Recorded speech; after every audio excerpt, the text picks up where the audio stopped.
Peter, thank you for your call. We will continue this conversation. Labour wants speaking lessons for all pupils. How does the way you speak affect your chances of getting on in life? We'll take more of your calls. And, is he frothing? Is he perplexed? Is he angry? Is he, I don't know.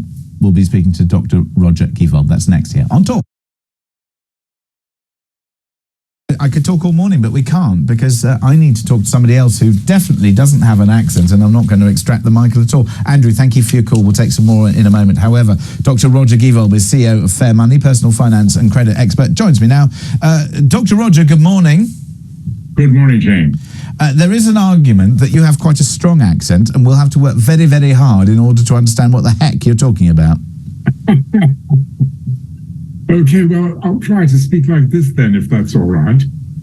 No, because then it sounds as if you're putting on an accent, and that's not how we speak. No. What I really loved, actually, is that I had a lot of American colleagues, and I'm probably going to have to allow you to speak after the break, because we've now talked for too long. But, Roger, when I worked for an American investment bank, quite a lot of my colleagues were, funny enough, from America. And they came over to the United Kingdom and they brought their children and their families with them. And their children went to school here in London. And what I found particularly amusing was the Americans who I worked with had very strong American accents and dress sense and all this sort of thing. And you could tell they were American from a mile off. And their children used to sort of tell them, "Hello, mummy. Hello, daddy." And it was like, you know, they had their offspring were aliens. They were aliens to them, which I thought was absolutely hilarious. And then, of course, they felt that it was most peculiar. Anyway, banks, are they pepping things up too much? Yeah, well, this whole issue around Mr. Farage and his bank accounts is very puzzling. I'm trying to get a sense of what's really going on here. On the one hand, because Coutts say you didn't have enough money and you didn't have enough savings, so therefore you didn't pass our criteria. No account. But there are other banks which seem not to be wanting to accept people with certain views.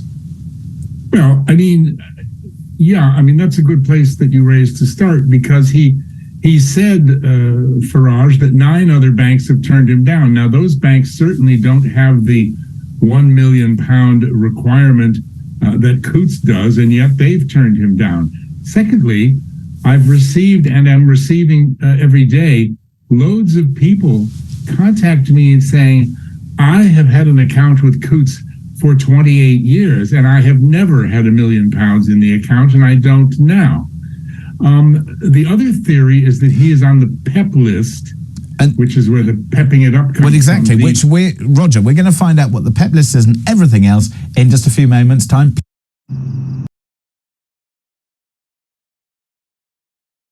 TalkTV.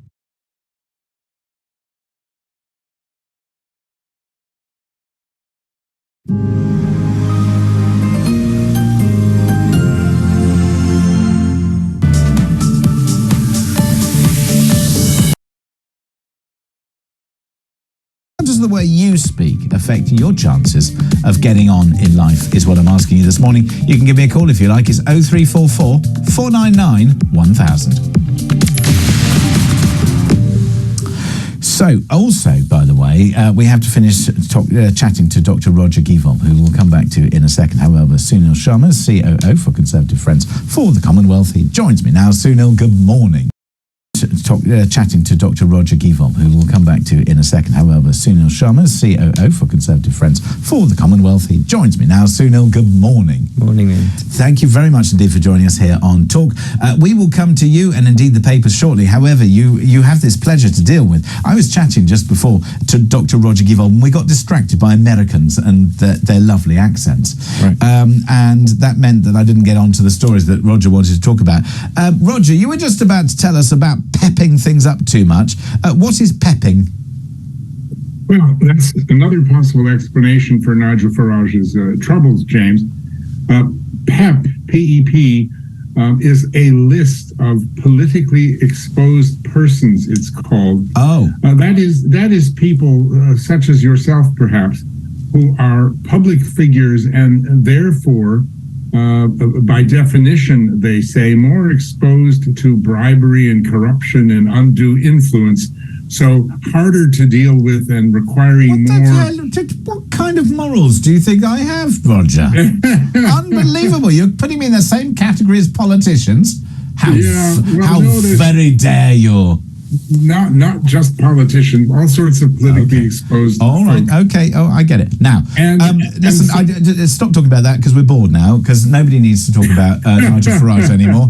I want to hear, well, I don't really want to hear why you're glassy-eyed, because you have going on about the NHS. Why did we have a Thanksgiving service in a church for the NHS until or unless people stop treating the thing like a religion? It's a disaster. Well, it was 75 years old yesterday. Yes, and if it's not careful, it's going to be taken off and euthanized in Switzerland if we're not careful. I think rather we should say a prayer for the speedy recovery of the NHS. Listen, it's going to take more than a prayer to sort out that mess.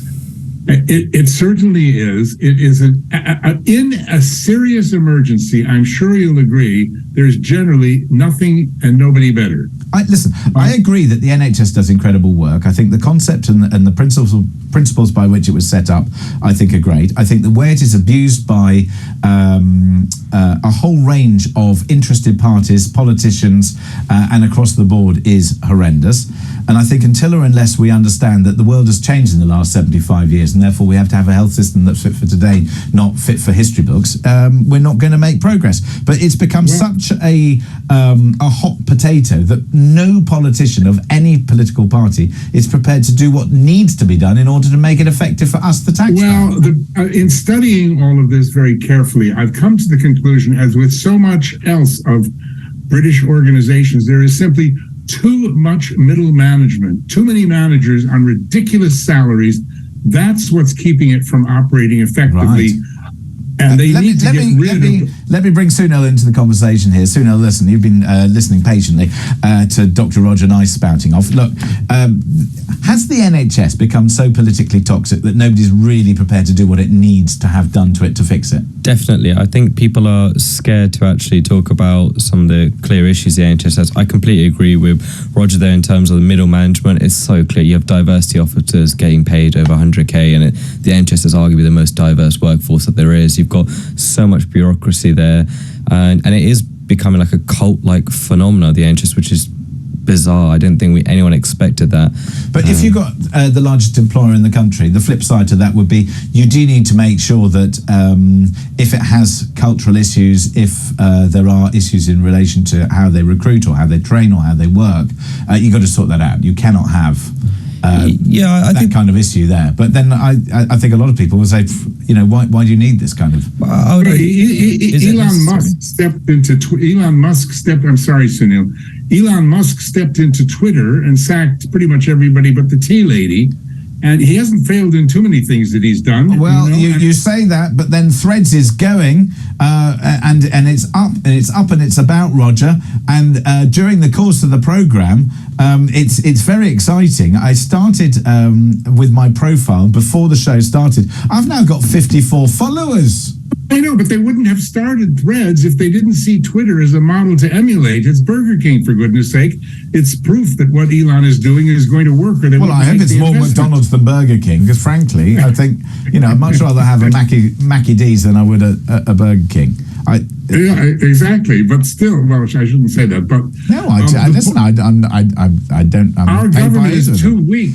Okay, anyway, stop talking, Roger. We need to talk about Stop Oil, and I don't want to talk about them much because Sunil's going to talk about them in the papers today. In a sentence, what do you have to say about Stop Oil? Just Stop Oil. In a sentence? Well, I was simply going to say that the Bank of England and all the interest rates, people are now wondering if Bailey is going to actually raise a 14th rate, and he's under such criticism at this point that I was just going to share with you confidentially that I understand he's having secret meetings with Stop Oil. He's trying to learn how to glue himself to his seat at the Bank of England in Threadneedle Street. If you had the chance, Roger, would you fire Andrew Bailey? I'd fire the whole lot of them, yes. Okay, excellent. You and me both. Dr. Roger Givold, CEO of Fair Money, personal finance and credit expert. Thank you very much indeed for joining us this morning. Now,